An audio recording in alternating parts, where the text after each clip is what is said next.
শিক্ষা প্রতিষ্ঠানে ছাত্র রাজনীতি চাই না বলছেন ধর্ম উপদেষ্টা।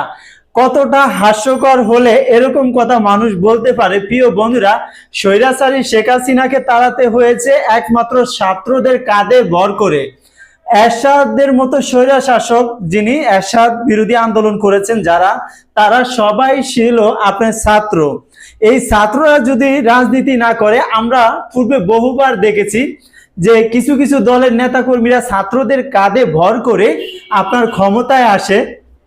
যখন ক্ষমতায় আসা শেষ, তখন তারা বলতে শুরু করে ছাত্র রাজনীতি চলবে না, ছাত্র রাজনীতি চলবে না। কি হাস্যকর! বাংলাদেশের একাত্তরে যেই যুদ্ধ সংগঠিত হয় আপনারা জানেন, সেখানে আপনার যেই যুদ্ধতে যে অংশগ্রহণ করে, সেখানে তোফায়েল আহমেদের নেতৃত্বে ছাত্র রাজনীতির মধ্য দিয়ে তারা সবচেয়ে বড় ভূমিকা পালন করে।